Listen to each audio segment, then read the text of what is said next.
CPC का 5th lecture है, race judicata section 11 पढ़ लेते हैं। तो सेक्शन 11 रेस जुडिकेटा के प्रिंसिपल की बात करता है। अब रेस जुडिकेटा का प्रिंसिपल क्या कहता है? रेस जुडिकेटा का कहता है कि no court shall try any suit or issue, no court shall try any suit or issue. Section 10 सिर्फ सूट की बात कर रहा था, सेक्शन 11 कोई भी सूट या किसी भी तरह की और लीगल प्रोसीडिंग की बात कर रहा है। यानी रेस जुडिकेटा सूट और अदर लीगल प्रोसीडिंग दोनों पे अप्लाई होता है। तो no court shall try any suit or issue which in which the matter directly and substantially in issue has been directly and substantially in issue in the former suit between the same party or between their representative litigating under the same title in a competent court and has been heard and finally decided by such court। अब देखो race judicata में क्या बोल रहा है? Race judicata में बोल रहा है कि देखो, अगर कोई ए और बी के बीच दो पार्टी हैं, इनके बीच में कोई सूट, पहले कोई प्रीवियस सूट चल रहा था, ए और बी के बीच में कोई प्रीवियस सूट चल रहा था, ठीक है, और जिस कोर्ट में चल रहा था वो कोर्ट कॉम्पिटेंट कोर्ट है, ठीक है। तो ए और बी के बीच में प्रीवियस कोई सूट चल रहा था जो कॉम्पिटेंट कोर्ट में चल रहा था। अब वो कॉम्पिटेंट कोर्ट ने वो केस सुना, हियर किया और उस पर डिसीजन दे दिया। नाउ अब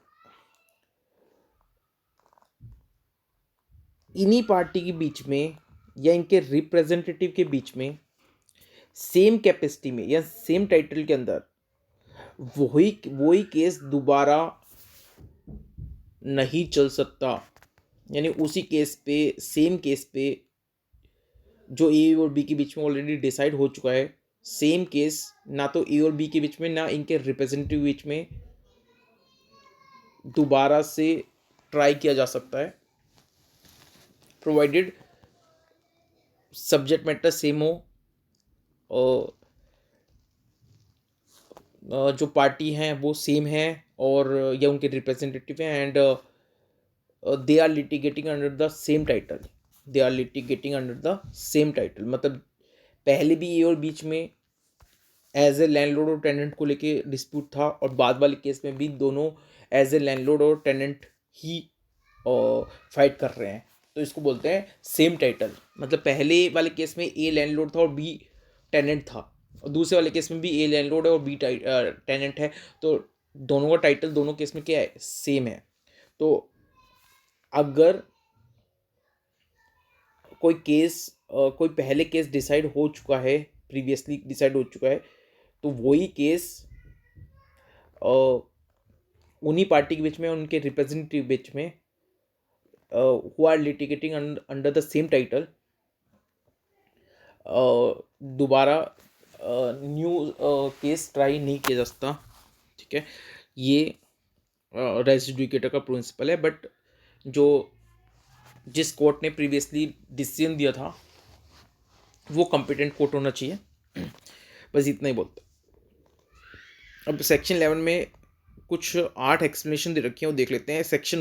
एक्सप्लेनेशन 1 है कि फॉर्मल सूट का मतलब बताया गया है। फॉर्मल सूट क्या होता है? फॉर्मल सूट का मतलब इतना बताया गया है कि जिस केस का डिसीजन पहले आया है वो फॉर्मल सूट है, irrespective of date of institution of suit, ठीक है। सेकेंड बताया गया है कि जो कॉम्पिटेंसी ऑफ कोर्ट है वो कैसे देखनी है। तो कॉम्पिटेंसी ऑफ कोर्ट का राइट टू अपील से कोई लेना देना नहीं है। तो एक्सप्लेनेशन 2 कहती है कि कॉम्पिटेंसी ऑफ कोर्ट का राइट टू अपील से कोई लेना देना नहीं है, यानी उस कोर्ट के डिसीजन के अगेंस्ट अपील हो सकती है नहीं हो सकती, वो चीज़ कंसिडर नहीं करनी है while checking the competency of the court. और जो प्रीवियसली इंस्टीट्यूट केस था उसमें मैटर कौन सा होना चाहिए? मैटर होना चाहिए जो एक पार्टी जिसको अलेज कर रही है और दूसरी पार्टी उसको या तो डिनाई कर रही है या एडमिट कर रही है, वो मैटर है।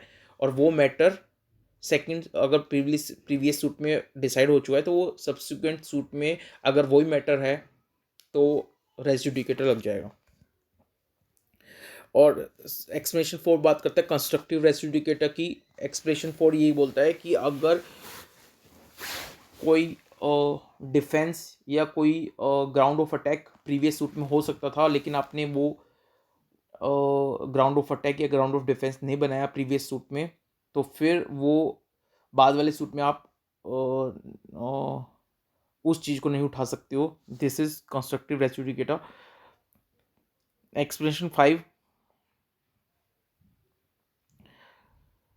अगर कोई रिलीफ आपने मांगा था प्रीवियस सूट में, लेकिन उस रिलीफ के बारे में डिक्री में कुछ मेंशन ही नहीं है, तो माना जाएगा कि वो रिलीफ को डिनाई कर दिया गया है।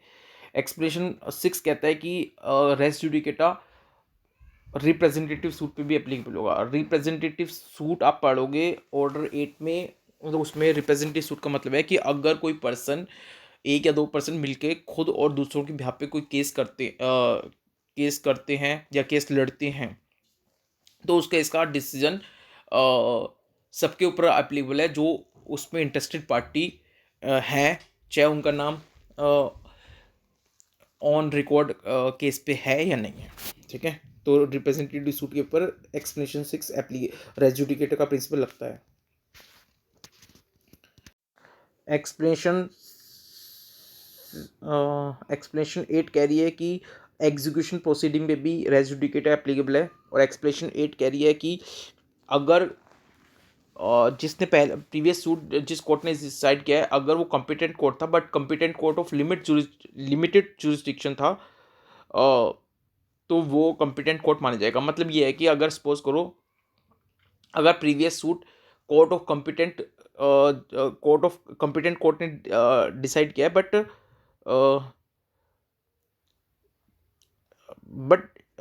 It is the court of limited jurisdiction, तो भी वो कोर्ट कॉम्पिटेंट कोर्ट माना जाएगा। फॉर एग्जांपल ये है कि अगर मान लो सपोज करो, मान लो सपोज करो ए और बी के बीच में किसी लैंड को लेकर डिस्प्यूट था, जब उसकी प्रॉपर्टी 10 लाख की थी। बाद में जाके और वो डिसीजन आ चुका है उस केस पे, और बाद में जाके उस लैंड की प्रॉपर्टी मान लो 50 लाख आ गई, और उन्हीं पार्टी के बीच में फिर दोबारा केस चलता है उस लैंड को लेके 50 लाख रुपए की। बट जो पहला वाला कोर्ट था वो पेक्यूनियरी जुरिस्डिक्शन के हिसाब से उसका क्योंकि वैल्यू बढ़ चुका है प्रॉपर्टी का, 50 लाख हो चुका है, तो वो 10 लाख तक की सूट एंटरटेन कर सकता था फर्स्ट कोर्ट। तो इस केस में जो फर्स्ट कोर्ट ने जो फैसला दिया हुआ है वो वैलिड माना जाएगा और रेस जुडिकेटर अप्लाई होगा, क्योंकि वो जब 10 लाख की वैल्यू थी तो जिस कोर्ट ने फैसला दिया था वो कॉम्पिटेंट कोर्ट था, and it was a court of limited jurisdiction. तो फिर यही बात कर रहा है एक्सप्लेनेशन 8।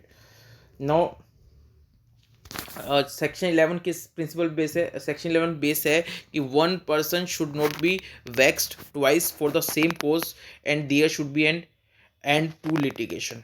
तो दो चीज़ बताई गई है कि एक तो एक ही पर्सन को सेम कोज के ऊपर बार बार परेशान नहीं करना चाहिए, और दूसरा पब्लिक पॉलिसी है कि भाई लिटिगेशन का एंड होना चाहिए।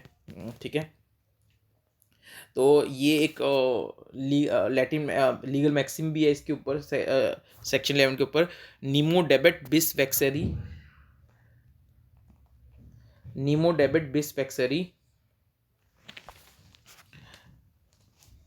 Pro una et eadem causa. Nemo debet bis vexari pro una et eadem causa. Nemo debet bis vexari pro una una et et eadem eadem eadem causa.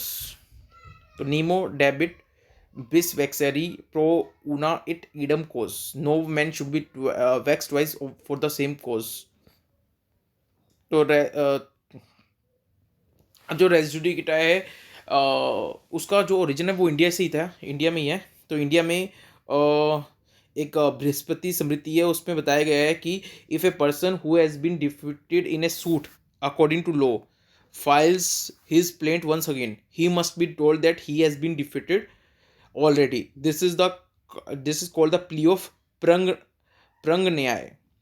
तो ये बृहस्पति स्मृति में दे रखा प्ली ऑफ प्रंग न्याय, यानी एक बार आप किसी केस में उसका फैसला आ चुका है और उसमें आप हार गए हो, तो आप दोबारा वो केस नहीं कर सकते। This is the plea of प्रंग न्याय। तो ये इंडियन बृहस्पति स्मृति में है। तो ये जो रेस्टिट्यूटा वेस्टर्न लोगों ने रेस्टिट्यूट का प्रिंसिपल अपनाया लैटिन नाम से, वो उसका जो रूट है वो इंडिया से ही देखने को मिलता है। नाउ सेक्शन 10 और 11 में कुछ डिफरेंस देख लेते हैं। तो सेक्शन 10 बात करता है में जो section 10 is related to principle of res sub judice, और section 11 principle of res judicata.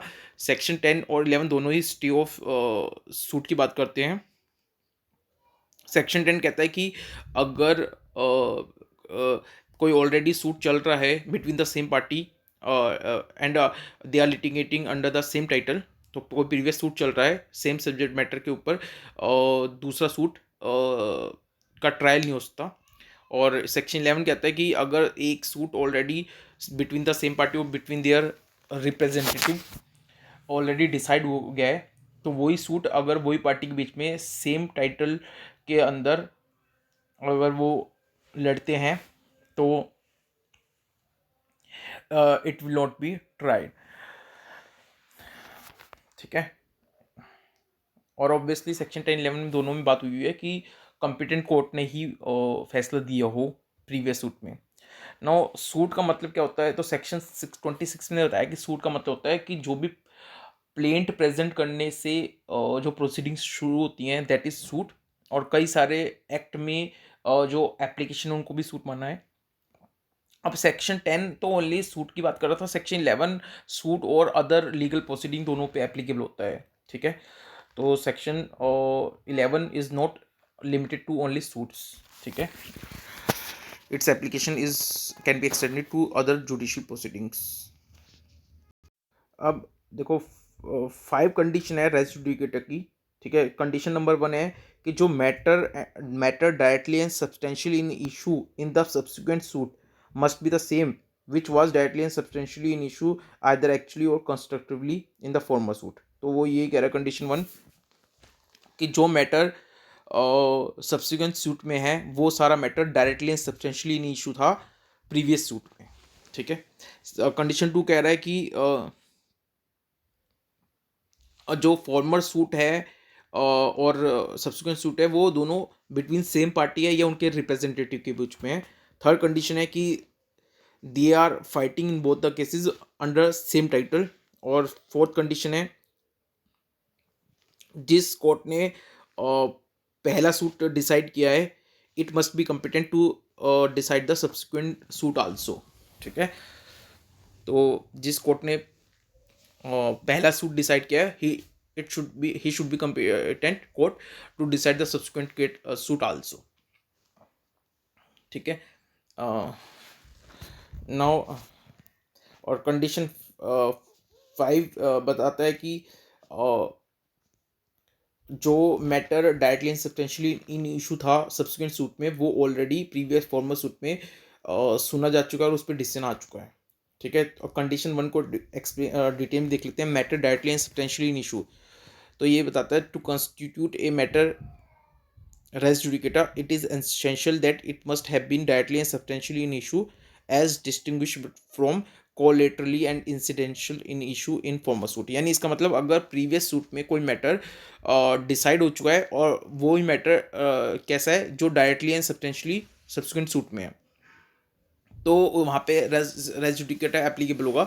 But collateral और इंसिडेंटल, अगर कोलेटरल या इंसिडेंटल इशू अगर फॉर्मर केस में डिसाइड हो चुके हैं तो फिर उन कोलेटरल और इंसिडेंटल इशू के ऊपर सब्सिक्वेंट सूट पे में रेस जुडिकेटा एप्लीकेबल नहीं होगा। एक एग्जांपल देके समझ लेते हैं।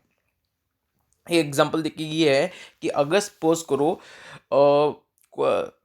कोई एक डिस्प्यूट है और उस डिस्प्यूट के ऊपर प्लेंटिफ ने अपना रिलीफ क्लेम किया है और कोर्ट ने उसके ऊपर डिसीजन भी दिया है, तो वही क्वेश्चन दोबारा अगर किसी केस में उठता है तो वहाँ पर रेस जुडिकेटा एप्लीकेबल हो जाएगा। लेकिन अगर सपोज करो पहले वाले केस में अगर प्लेंटिफ ने कोई क्लेम नहीं मांगा, लेकिन प्लेंटिफ का केस डिसाइड करने के लिए, सूट का डिसीजन के लिए कोई फर्दर एक्स्ट्रा चीज़ें कोर्ट ने डिसाइड कर दी, तो वो कोलेटरल इशू होते हैं, इंसिडेंटल इशू होते हैं। और वो कोलेटरल इंसिडेंटल इशू अगर फर्दर किसी सूट में रेज होते हैं तो वहाँ पे रेस जुडिकेटा एप्लीकेबल नहीं होगा। क्लियर है? अब जैसे एक एग्जांपल ले लो, ए ने बी के खिलाफ केस किया रेंट के लिए। बी ने कहा कि सर जितना रेंट एग्रीमेंट में लिखा है उतना रेंट मैं पे करने के लिए लायबल नहीं हूँ, क्योंकि जो एरिया है वो कम है जितना एग्रीमेंट में मेंशन किया था। तो कोर्ट ने चेक किया कि एग्रीमेंट में कितना मेंशन है एरिया और एक्चुअल में कितना एरिया है। तो बाद में पता लगा कि एरिया जो है वो ज़्यादा है, और कोर्ट ने टेनेंट को बोला कि आप रेंट पे करो। नाउ अब ये जो डिसीजन कोर्ट ने दिया, जो डिसाइड किया है कोर्ट ने कि भाई जो एरिया था वो जितना एग्रीमेंट में लिखा है उससे ज़्यादा है, ये इंसिडेंटल इशू है और यहाँ पे रेस जुडिकेटा एप्लीकेबल नहीं होगा। अगर फर्दर ये क्वेश्चन कभी दोबारा उठता है किसी और केस में तो ये principle of res judicata will not apply. Now constructive res judicata का मतलब क्या है? Explanation four. Constructive res judicata मतलब वही है कि अगर जो ग्राउंड ऑफ डिफेंस या ग्राउंड ऑफ अटैक आप प्रीवियस सूट में रेज कर सकते थे बट आपने नहीं करा, वो नाउ अब आप सब्सिक्वेंट सूट में रेज नहीं कर सकते। जैसे फॉर एग्जांपल किसी केस में कोई आदमी कहता है कि भी जैसे एक एग्जांपल लेके आपको समझाते हैं कि मान लो एक हिंदू था मिस्टर एक्स, उस वो मर गया और उसकी प्रॉपर्टी उसकी विडो को मिल गई। अब विडो ने क्या करा, अपनी प्रॉपर्टी, वो जो पति से जो प्रॉपर्टी मिली है वो उसमें से कुछ हिस्सा अपने भाई को गिफ्ट कर दिया।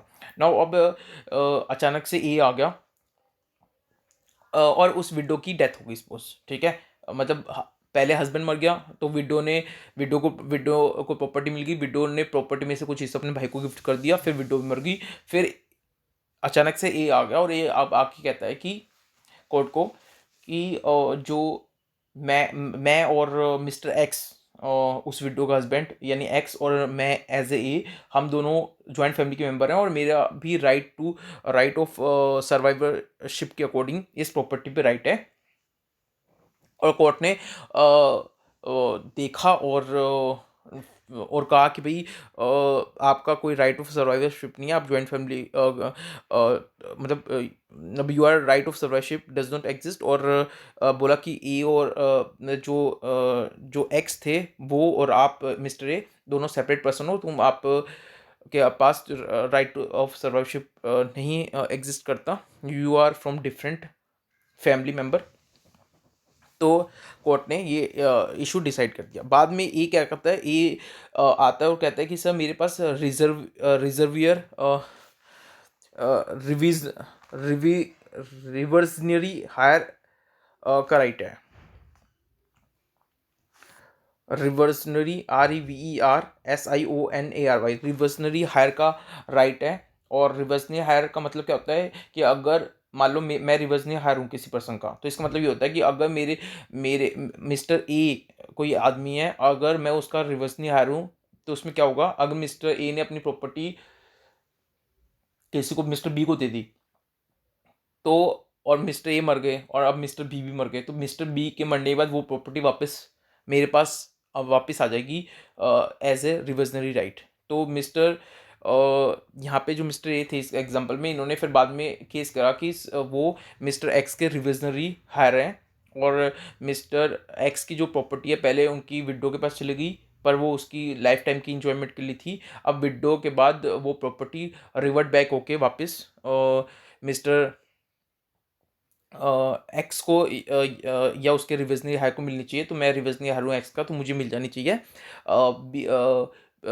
विडो के पास कोई राइट नहीं था कि वो बी को प्रॉपर्टी ट्रांसफ़र करे, क्योंकि वो प्रॉपर्टी सिर्फ विडो की लाइफ टाइम की इंजॉयमेंट के लिए था। और अभी उसके मरने के बाद वो प्रॉपर्टी बैक मेरे पास reversionary as a reversionary heir मेरे पास वो वापस आ जानी चाहिए। तो ये केस कोर्ट ने डिसमिस कर दिया, ये बोलते हुए कि रेजुडिकेटर प्रिंसिपल एप्लीकेबल है। आपको ये बात पहले वाले केस में उठानी चाहिए थी। तो कंस्ट्रक्टिव रेजुडिकेटर का ये एग्जांपल है। अब तो अब ये देखो, तो आपको पता है कि race judicata principal suit or issue दोनों पे एप्लीकेबल है। तो इशू फैक्ट भी होते हैं और इशू ऑफ लॉ भी होते हैं।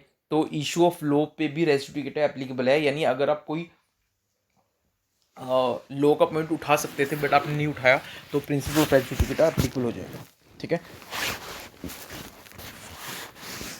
Now now condition two, same party. तो जो केस होने चाहिए, दोनों केस फॉर्मर सूट और सब्सिक्वेंट सूट दोनों सेम पार्टी के बीच में होने चाहिए। सेम पार्टी का मतलब ये है कि मान लो सपोज करो ए ने बी के खिलाफ केस किया रेंट के लिए, तो A as a landlord file a case between against B for rent. B बताता है कि ए जो है वो लैंडलॉर्ड है ही नहीं, और ए अपना जो लैंडलॉर्ड का टाइटल है वो प्रूव नहीं कर पाता और केस डिसमिस हो जाता है। नाउ अब ए क्या करता है, ए बी के अगेंस्ट और सी के अगेंस्ट केस फाइल कर देता है और for declaration of his title to the property. Now यहाँ पे जो है पार्टी अलग अलग है। पहले वाला जो केस था वो ए और बी के अगेंस्ट ही था ओनली। अब यहाँ पे ए और बी एंड सी के अगेंस्ट, ए ने बी और सी के अगेंस्ट केस फाइल किया, तो यहाँ पे प्रॉपर्टी अलग हुई है, तो सेम पार्टी नहीं रही है, तो ये केस रेस जुडिकेटा या कंस्ट्रक्टिव रेस जुडिकेटा के बेस पर डिसमिस नहीं होगा। अच्छा, रेस जुडिकेटा का को डिफेंडेंट के बीच में भी होता है, यानी अगर किसी केस में डिफेंडेंट के बीच में कोई कॉन्फ्लिक्ट था और वो केस डिसाइड हो गया है डिफेंडेंट के बीच में, वो इशू डिसाइड हो गया है डिफेंडेंट के बीच में, तो फर्दर उसी पॉइंट पे वो डिफेंडेंट फर्दर एक दूसरे के खिलाफ केस नहीं कर सकते। बट जो रेस जुडिकेट है बिटवीन को डिफेंडेंट, उसके लिए 3 कंडीशन एप्लीकेबल है, वो जरूरी होनी चाहिए। पहले तो there is a conflict of interest between the co defendant, और प्लेंटिफ को जो रिलीफ मांग रहे प्लेंटिफ, उसको रिलीफ देने के लिए वो जो कॉन्फ्लिक्ट है उसके ऊपर फैसला देना बहुत ज़रूरी है। और कोर्ट ने वो जो डिफेंडेंट के बीच में कॉन्फ्लिक्ट था उसको डिसाइड भी कर दिया है। तब जाके ये वाला जो डिसीजन आया बिटवीन को डिफेंडेंट, ये इस बेस पे को डिफेंडेंट मतलब रेस जुडिकेटर से दे विल बी बाउंड, और आगे जाके वो को डिफेंडेंट उस पॉइंट को लेके एक दूसरे के ऊपर केस नहीं कर सकते। ऐसे ही जो रेस जुडिकेटर है वो को प्लेंटिफ के बीच में भी एग्जिस्ट करता है, यानी अगर कोई को प्लेंटिफ है उनके बीच में कुछ कॉन्फ्लिक्ट है और वो कॉन्फ्लिक्ट को डिसाइड करना जरूरी है for the proper adjudication of the suit. तो और कोर्ट ने अगर वो पॉइंट, वो कॉन्फ्लिक्ट जो प्लेंटिफ के बीच में है उसको डिसाइड कर दिया सो दैट प्रॉपर सूट का एजुडिकेशन हो जाए, तो फिर ये जो पॉइंट कोर्ट ने डिसाइड किया बिटवीन को प्लेंटिफ, कॉन्फ्लिक्ट जो था इनके बीच में, इसको जो डिसाइड किया कोर्ट ने, ये it will act as res judicata between को plaintiff. Now representative suit, explanation 6 ने बोला था कि जो रिप्रेजेंटेटिव सूट है उसके ऊपर भी ये रेस जुडिकेटा का प्रिंसिपल एप्लीकेबल हो, और इसका मतलब ये है कि अगर कुछ लोग, एक या दो आदमी ने मिलकर दूसरों के बिहाफ पर और अपने बिहाफ पर पब्लिक इंटरेस्ट में कोई केस फाइल कर दिया है, प्राइवेट कोई केस फाइल किया है अपने और दूसरों के बिहाफ पर कोई केस फाइल किया है, तो उसमें जो जो इंटरेस्टेड पार्टी हैं वो सारी की सारी party will be bound by the decision of the court, res judicata applicable हो जाएगा। अब कंडीशन 3, सेम टाइटल होना चाहिए। सेम टाइटल का मतलब क्या है? सेम टाइटल का मतलब है कि एक एग्जांपल देकर जाता हूँ। मान लो एक महान था, मठ था, उसका जो महान था वो मर गया, तो उस तो दूसरे मिस्टर ए ने केस फाइल किया for the declaration of to recover the possession of math property from the stranger as a legal heir of a deceased mahant. ठीक है, और कोर्ट ने वो केस को खारिज कर दिया। बाद में वो जो लीगल हायर था महंत का, जो स्ट्रेंजर से प्रॉपर्टी मांग रहा था मठ की, बाद में उसने केस फाइल किया to recover the property as a manager of the math, as a manager of the math. तो यहाँ पे क्या है, पहले वो एज ए लीगल हायर उसने केस किया था, बाद में वो as a manager of math property case file कर रहा है, तो जो टाइटल है वो डिफरेंट है। ठीक है, बट यहाँ पे कंस्ट्रक्टिव रेस जुडिकेटर लग सकता है, क्योंकि जैसे हमने विडो वाला केस देखा था, तो यहाँ पर कंस्ट्रक्टिव रेस जुडिकेटर लग सकता है, बट पार्टी का टाइटल अलग है फिलहाल, ठीक है। और कंपिटेंट कोर्ट होना चाहिए, यानी जो कोर्ट है जिसने पहला केस डिसाइड किया है सुन के, वो कंपिटेंट होना चाहिए to decide the subsequent court case also. अब अगर किसी कोर्ट के पास जुरिस्डिक्शन नहीं थी, उसने कोई केस का फैसला दे दिया है, तो वो केस रेस जुडिकेटर नहीं माना जाएगा। और कंडीशन 5 है, heard and finally decided. Court ने प्रॉपरली केस को सुना हो और फिर फाइनली डिसाइड करके उस पर डिसीजन दिया हो, तब जाकर रेस जुडिकेटा एप्लीकेबल होगा। इसमें अगर एक्स पार्टी, अगर कोर्ट ने प्लेंटिफ की फिर में एक्स पार्टी डिसीजन दे दिया था, तो भी रेस जुडिकेटा अप्लाई होगा। अगर कोर्ट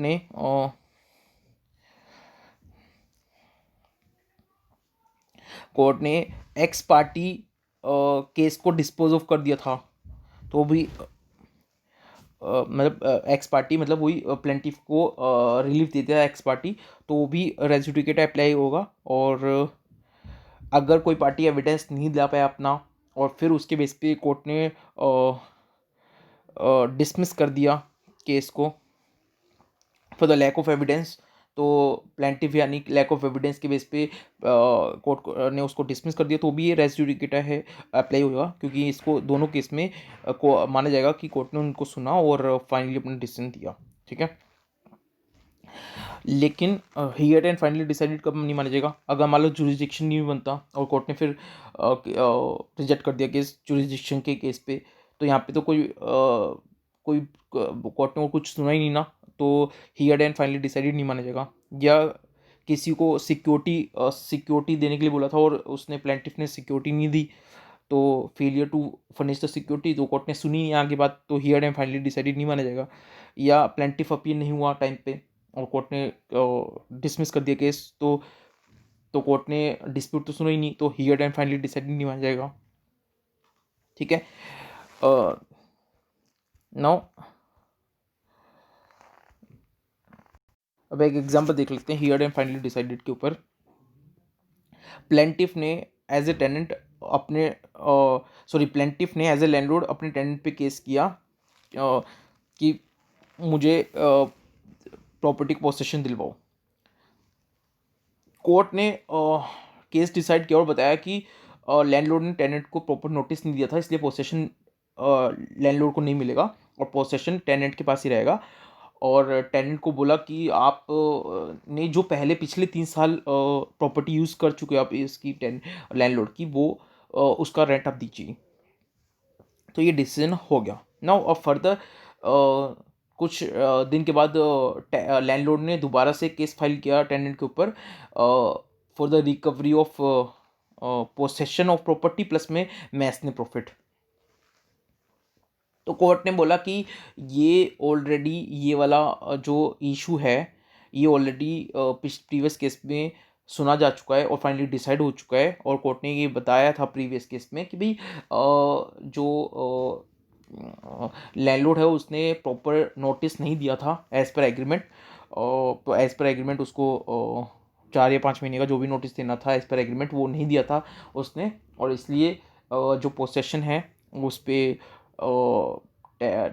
टेनेंट का राइट है। तो इसलिए ये इशू ऑलरेडी हियर हो चुका है और मैसने प्रॉफिट का बात ही बनता, क्योंकि कोर्ट की परमिशन से टेनेंट के पास पोसेशन है।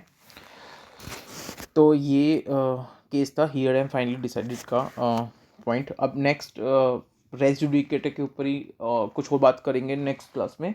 बाकी thank you so much, next class में मिलते हैं।